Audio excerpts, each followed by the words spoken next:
এটা নহৰু আৰু 2 মিনিটতে আপোনাৰ শত্ৰু চাফা। আপোনাৰ যিমানেই শত্ৰু নহওক, হাজাৰেই হওক বা লাখেই হওক, গোটেই শত্ৰুকেই চাফা কৰি দিব পাৰিব।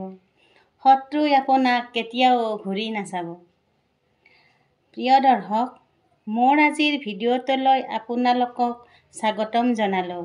আজি মই আপোনালোকক নহৰুৰ এনে এটা শক্তিৰ কথা ক'ম, শুনিলে আপোনালোক আচৰিত হৈ যাব।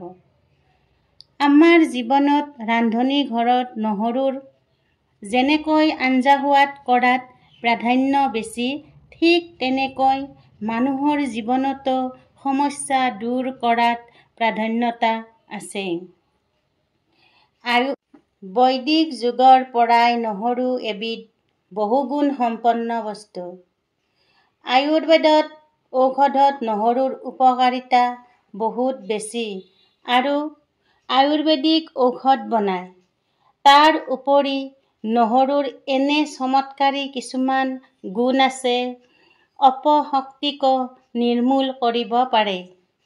সেয়েহে দৰ্শকসকল, আপোনাক যদি শত্ৰুই বহুত দুখ আৰু কষ্ট দি আছে, অহৰহ আপোনাৰ শত্ৰুৰ সংখ্যা বাঢ়ি গৈ আছে বা শত্ৰুই আপোনাৰ পিছত পৰি আছে, আপুনি ভালদৰে খোৱা বোৱা কৰিব পাৰিছে নে আপুনি শুব পাৰিছে, না কিবা নিৰ্ণয় ল'ব পাৰিছে, না আপুনি ভালকৈ বেপাৰ কৰিব পাৰিছে, না কোনো জব কৰিব পাৰিছে।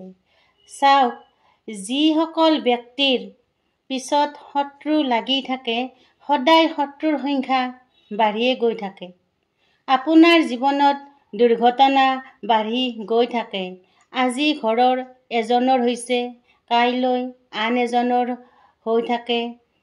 ধাৰ ঋণ আদি এনেকৈ বাঢ়ি গৈ থাকে।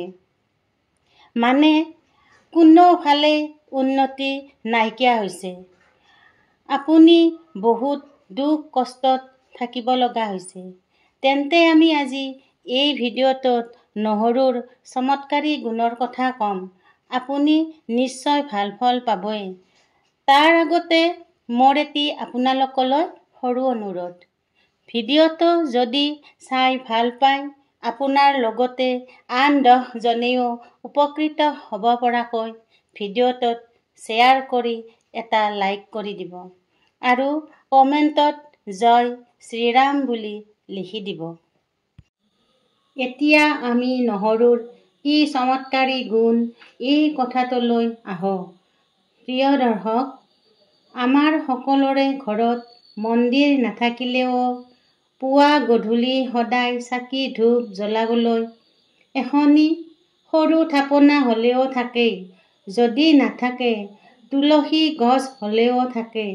সেয়ে আপুনি শনিবাৰ বা মঙ্গলবাৰে সন্ধিয়া চাকি ধূপ জ্বলাই তাত নহৰু এটা পাত্ৰত লৈ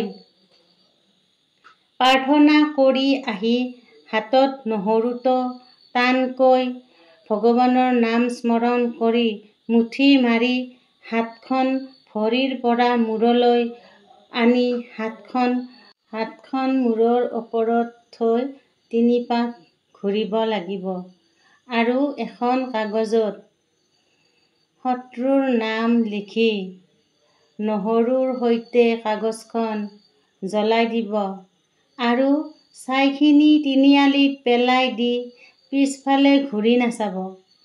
এনেকৈ আপুনি 3 দিন কৰক। চাওক, আপোনাৰ জীৱনত শত্ৰুই কোনো কালে আহিব নোৱাৰে। আজিলৈ ইমানেই। আগলৈ পুনৰ নতুন ভিডিঅ' চাবলৈ ছাবস্ক্ৰাইব কৰিব। ধন্যবাদ।